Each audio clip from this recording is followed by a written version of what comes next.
You're listening to Voices of the Valley, brought to you in part by the Upper Ohio Valley Baptist Association and GodspeakTV.com. Your hosts are Ed Goodman and Chuck Morrow. So take a moment, sit back, and enjoy this episode of Voices of the Valley. Good morning and afternoon to everyone in the Upper Ohio Valley Baptist Association and across wherever you are listening. I am Chuck Morrow. Welcome to Voices of the Valley. I am joined, as always, with our sound engineer, Mr. Jonathan Mathews, who's waving over in the corner. And we have our guest that we had on the air last week with us for the second part of our conversation, Matheus Oliveira. Hey, I think I pronounced that. You did. Pretty well. All right. And he's been here for the revival that's out in Cameron Baptist Church. And I had the opportunity to watch it on Facebook last night. And I really enjoyed that. From what you were talking about in Ecclesiastes, I thought that was really good. Thank you very much. And so you're continuing that for the rest of the week, right? Yes, I am. So chapter 12 tonight? Tonight I start chapter 12. Okay, great. I finished off the ending of 11, and now chapter 12. Chapter 12. So I know you're listening to this a couple of weeks later, and so go to Cameron Baptist Church's Facebook page if you can, and you can go back and watch the revival services from their Facebook page. Just go to Facebook, search Cameron Baptist Church, maybe put Cameron, West Virginia for that or something around there, but Cameron Baptist Church, go to their Facebook page. You can actually watch the revival services where Matheus was speaking, and I really think that you'd be blessed by doing that. So I know we're talking in the past tense. We're doing it live here, but you would really enjoy that, I think. So get a chance to do that. I really want to just ask a couple more questions. Perfect. Feeding off of what we were talking about last week. I know the last episode we ended with an invitation for those who are listening to have an opportunity to make a decision for Christ. And I know that with evangelism and how there's a lot of different evangelistic techniques that are out there. Gee whiz. I know I'm familiar with evangelism explosion, and 3 circles, and several others. Like there's the whole Romans Road. Romans Road is really one of those stables. Yeah. And so do you have one that you like the best? Is there a particular way that you share the gospel, or that you like to teach, or anything like that? I think I touched a little bit on this yesterday, but my preferred way of doing a testimony or presenting the gospel is through my own experiences, right, through what God has done in my life. Right. I always focus on personalizing, because one of my biggest fears for doing evangelisms that is already a set thing, I'm fearful of being robotic. That's my biggest fear, because if you tell me to do something, I'm gonna do it. I'm gonna go to the end, but I'm afraid of being too robotic, not being sincere, and just not being natural and being awkward in a situation with the person. I'm a little bit more extroverted, so I feel really comfortable just open up the Bible, open up a verse, John 3:16, and just explaining that, going over it, personalizing it, hey, my life is like this as well, whatever, blah blah. That's the route I prefer most of the time. Okay, all right. Well, I know that I am familiar with a couple of them, and I can see where you're going with the robotics. And I think what happens is, if we're not careful to not be relational, that's where those robotics come in. Yeah. Evangelism is relational. It is, and I can see that. I can. I know that with a lot of these different techniques and plans that are out there for evangelism, they do give some foundational steps, some processes. And you don't have to follow every single thing that's in there, but there's some primary elements that you should at least hit on. Obviously, sharing who Jesus Christ is. Yeah, I mean, I would say the 4 steps that are crucial whenever you're explaining these things, which is we're all sinners. Right. God sent Jesus Christ who died for us. Yep. So through Jesus we can be reconciled. Yep. And the last one is that we will be in heaven with Him when He saved us from hell. You want to know what you just did? Yeah, I'm pretty sure I just did one of the tracks. I mean, but I'm afraid. I'm afraid of. Oh yeah, this is the gospel in 60 seconds. Yeah. But, my biggest fear is, I know this, so I can expand on it, Right. But I'm afraid if I just say this, and keep hitting on it, and I don't know how to expand it, Right. it's not gonna, depending where you are. Right. I think I learned this more since I'm from Brazil. I learned this more coming here and studying other cultures as well, because the way you present the gospel somewhere, for example, on the Arabic culture, it's a completely different way. Right. That we explain it here. And it's a completely different way that we explain it in Brazil. I mean, the essential is the same, of course, like I said before. We're all sinners. Jesus Christ came to die for us, and we are reconciled now with God. That's always essential. But the way you relate and you communicate that essential message always change. Right. So that's why I like to expand and what's the word I'm looking for? Mold the presentation according to who I'm speaking with. Right. And that's what Jesus did. He did. That's right. Well, and Jesus is the ultimate example with that. Yeah. And meeting people, seeing who they are, being able to explain things. That's one reason why I like the parables too. We were just talking a little while ago about the parables, and that just relates so much more. So that's good to know. With let me see here. Yes, everyone. So much to talk about, and when you're planning something like this, you write so much down to try to what else? What did I want to talk about? Here we go. What are your most frequent objections to gospel? Whoa, blah blah blah. I think Hang on 1 second. What are your most frequent objections to the gospel and Christianity? What kind of objections do you see? So if you're sharing Christ with someone, what are the objections that you see when sharing the gospel? I can think 2 from the top of my head. The first one I would say is, but I'm a good person. That's like one of the number ones. Right. I'm a good person, And from that point on, whenever the person says that, you just debunk that idea, You just... It's super easy to debunk. If you don't know where to go, just start talking about the 10 Commandments. For example, if a person, I'm a good person, and then you can ask them, have you ever lied? Yeah, I lied. I lied sometimes, in my life. And you can say, well, you've broken one of the 10 Commandments. Are you familiar with Ray Comfort? Maybe. Okay.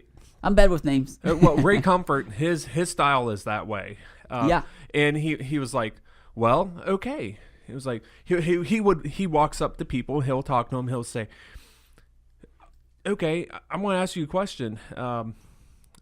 If you were to die, would you go to heaven? And people say, oh, okay. And it's like, all right, well, or he'll say, are you a good person? Yeah, okay.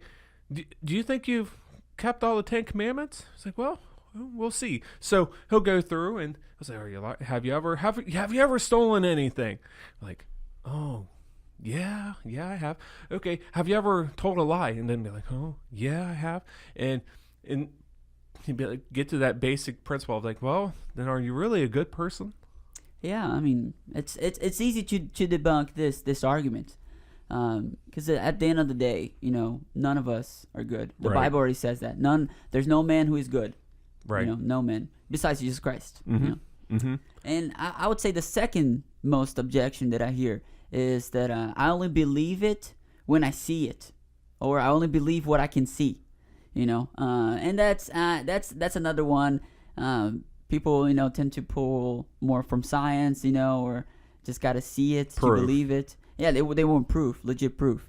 And the two ways that I go about this one, one of them is the air. You can't see the air, but we all know it's there. You can't see the wind, but we all know it's there. We all believe it's there. So I mean, not everything you need proof. For example, I'm right now I'm sitting in a chair.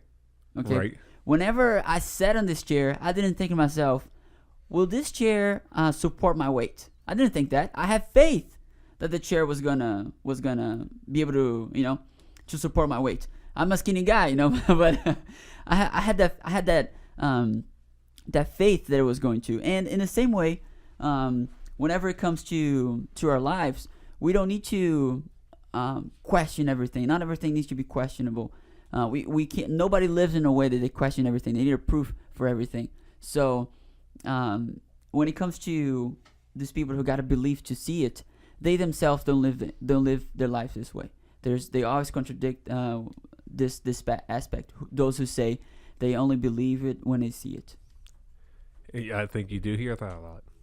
And are you familiar with this? Well, I'm not as bad. It's just like, because when we get to the sin aspect, I'm not as bad as Joe down the street, or it's like there's murderers in prison. I'm not like them, It's just, well, when we get to the point, we'll all have sin. Yeah. So, yeah. I mean, if let's say, for example, if a rag is dirty, oh, that rag is more dirty than this rag, but both rags are dirty. Both are dirty. With all sin, even if it was a little bit or a lot, we all sin. Right. See, that's good. I like that's transparent. You can, and so sometimes we make it more complicated, and I think that somebody once told me that sometimes people will throw questions out there or say something as a smokescreen. Yeah. Just to try to throw us off or throw someone off because they don't really want to hear it, or they just want to try to debunk you. Yeah. Let me give you an example about that. I was evangelizing in Canada, and we were just talking to this three group of guys, and we're talking. We're talking for 30 minutes. The conversation is going great. I mean, he was able to realize some of the contradictions he believed, some of the things he was like, oh yeah, maybe you're right about this, we're right about this and that. And then at the end, he said, well, what does Christianity think about homosexuality? And then I was obvious, I gave him an honest truth, and our honest response. And immediately he said, well, if Christianity believes that, I can't follow Christianity. So he completely just shut me off, with that defense question. He just tried to put a smoke screen, like you said, and shut down the conversation. Even though throughout the conversation he was saying, well, this actually makes sense. Right. I think that sometimes people come up to their own judgment to just stop listening, but if they're hearing the truth, it sounds like you are hitting him with truth. Yeah. And he's taking it in, and then it's just like, well, I don't agree with you on this. Okay. Yeah, and one thing that I think we gotta really pay attention when we're evangelizing is we gotta have in mind we're not there to convince people, or we're not there to talk to them until they say, okay, you're right, I'm wrong. That's not our goal.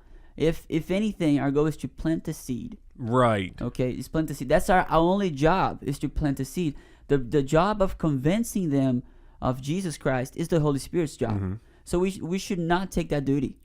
That's too much of a heavy burden to take. We don't talk them into submission. Yeah, no, we don't. That's the Holy Spirit job. All we got to do is plant the seed. That's good. I think that's refreshing to hear. Yeah. And because I know that I've been this way, and I've grown from that, and others. So thanks for pointing that out. Thank you.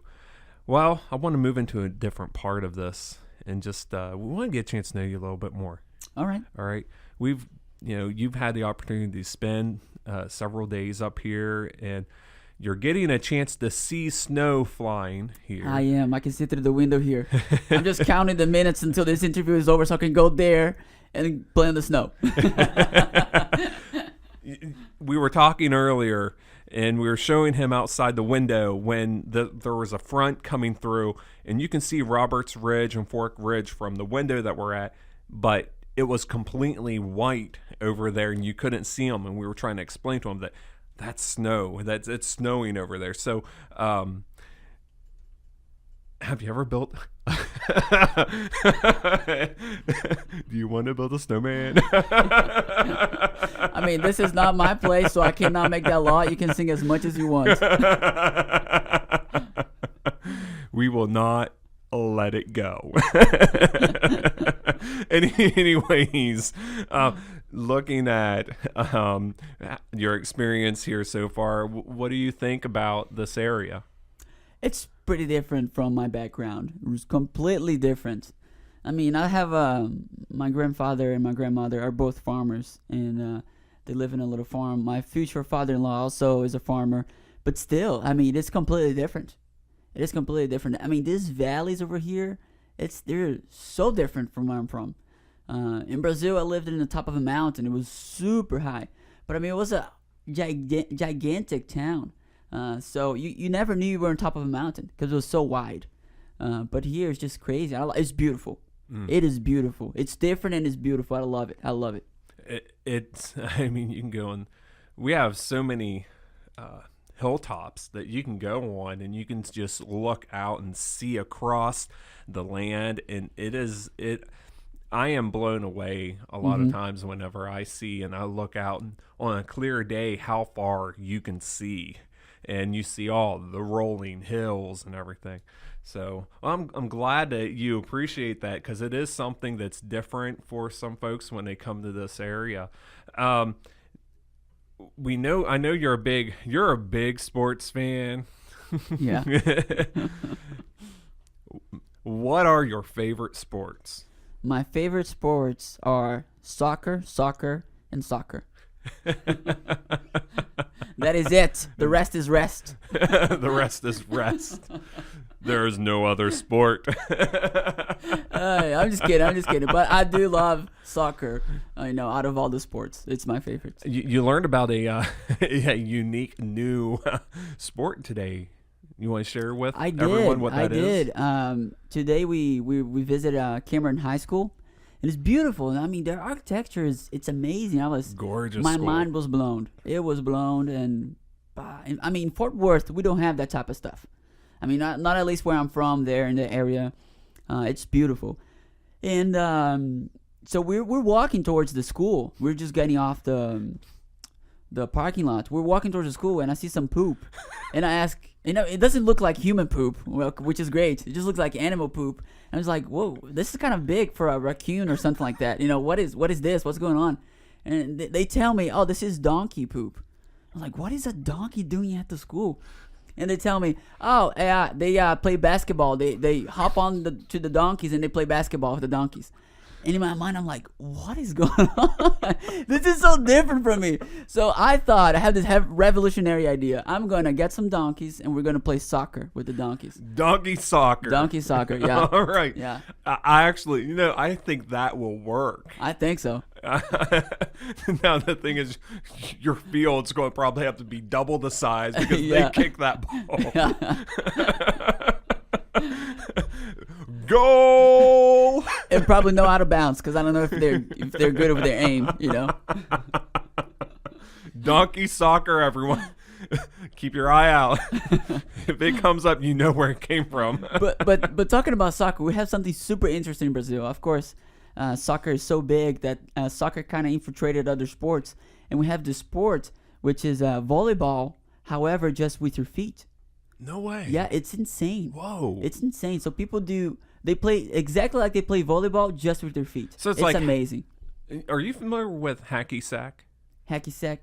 No, I don't. Okay, think so. well, it's kind of like you bounce a sack on your foot and you pass it back and forth. Yeah, of course. Yeah. So is it kind of like that? You got to use your leg and... Yeah, it kind of cause you got to use your leg all the time, and the net is just as high as a volleyball net. Wow. Yeah, so I mean, they jump and they kick that ball super super strong. Yeah, it's crazy. It's crazy. So it's almost kind of like a gymnast type sport to the flexibility. You have to have the flexibility to be able to do this. I'm saying. And it's always 2v2. There's always two players on one side. I can't imagine a lot of them on a team Yeah, otherwise they would just kick each other, and that wouldn't work. Wow. So, let's shift gears here. What would you say is your favorite book of the Bible? My favorite book of the Bible by far is Ecclesiastes, by far. And that's what you're speaking through Yes. at Cameron. Yes. Okay. What would be your favorite verse in the Bible? My favorite verse also comes from Ecclesiastes. Is Ecclesiastes 3:1. It's right before he starts talking about the time. The verse says, "There's a time and a season for everything under heaven." I think that's beautiful. Yeah. I remember the first time I read that, I was going through a hard time, and I just started crying, because I was in a place that I wanted to escape. And when I read that there was a time and a purpose for everything under heaven, I knew this thing was going to pass. Wow. That's good. Yeah. With the difference in education now, you grew up in Brazil. I did. Yeah. So I think you were saying your family left Texas when you were, 2? Yeah, when I was 2. And then you spent most of your schooling in Brazil. Mm-hmm. Did you notice any differences today when you were out at Cameron versus being in school in Brazil? Yeah, the system is completely different. I know here that in America you can pick some of your classes. You got to take all the basics, but you can still pick some electives, like drama, photography, band, and things like that. In Brazil, we don't have that. In Brazil, you take all the classes all year long. Next year, the same thing. You take all the same classes. So every year you're going to take math. Every year you're going to take science. Every year you're going to take physics, chemistry, history, geography. Every single semester, every single year, back to back, until you graduate school. And also something that's pretty different. In Brazil, to go to the college, it's completely different. Here, if you have the money and you're accepted, you can go pretty much to any college you want.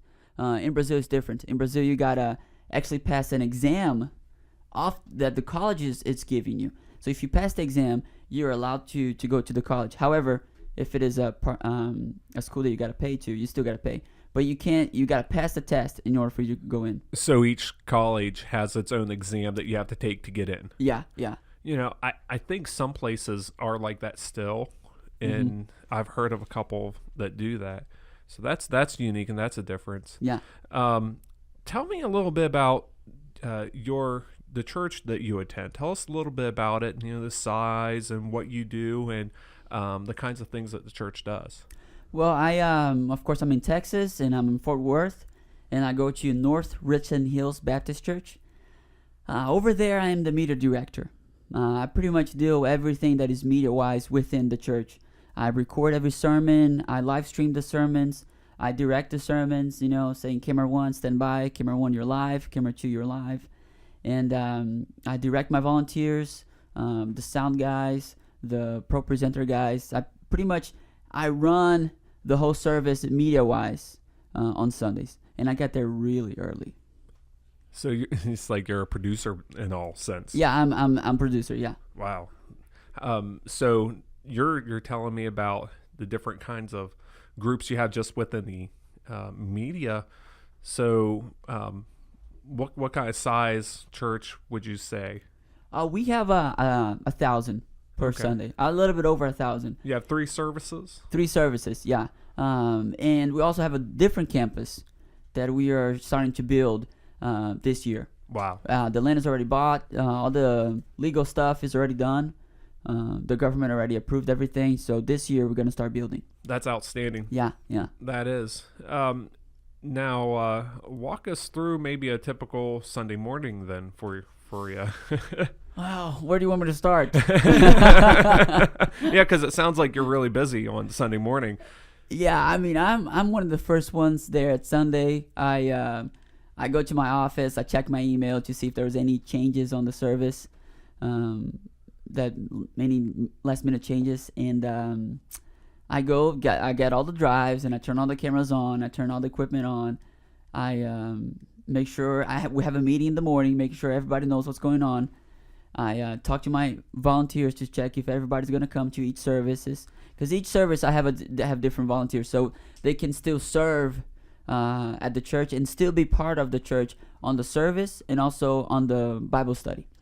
We don't want to take them apart. So, and then I direct them throughout the entire services, and sometimes I let them do my job, which is great. I love that part because then I can, I don't want to be just, the guy that does everything and I just direct. I want to also teach them, to do my job. That's good. Yeah. Not because I want to slack off, It's, right. It's just because I believe that the church, it's a great place for people to learn different skills, And a lot of people, if they want to work with this, they can start somewhere in the church and just grow and put them on the resume. It might get them a job outside. Right. Hey, that's discipleship. Yeah, it is. What if you weren't there on a Sunday? What if something happened and you weren't there this Sunday? I wasn't, and I let one of my volunteers take over because we went over some stuff, I equipped him. See, now that's it. You equip. And I think that a lot, if you're a church and you're out there and you're leading something within your church,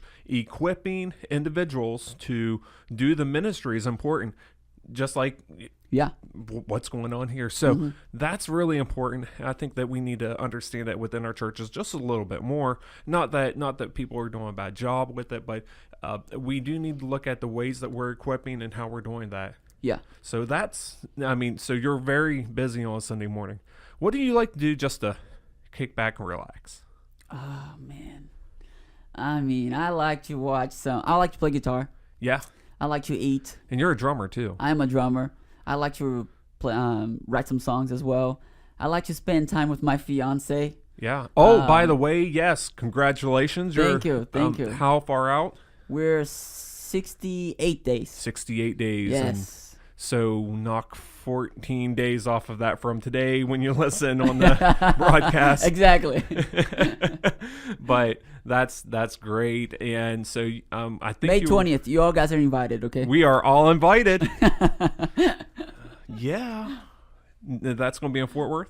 Fort Worth, yeah. All right. And then you're having a celebration in Brazil. Yeah, because half of her family is German.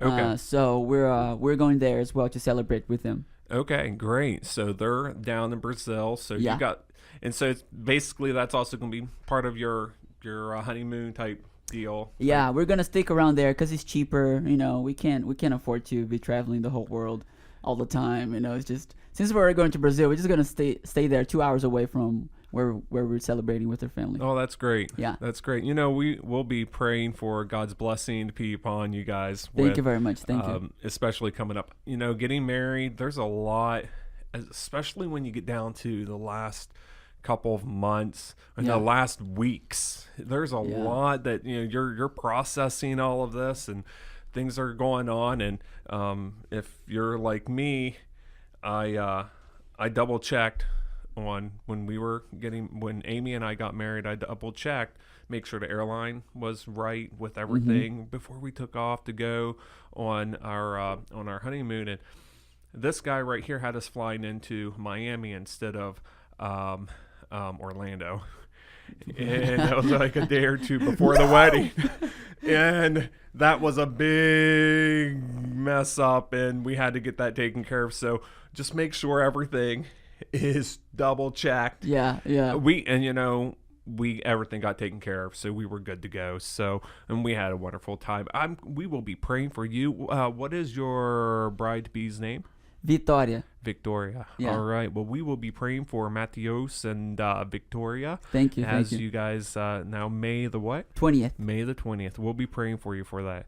Well, everyone, I really hope that you enjoyed this time that we had with Matheus today and our previous episode. Again, go to Cameron Baptist Church on Facebook, and you can be able to check out everything with the revival and watch it again. So, with everything that's going on in your life and everything that's going on around you, I just pray that you can be God's voice in the valley.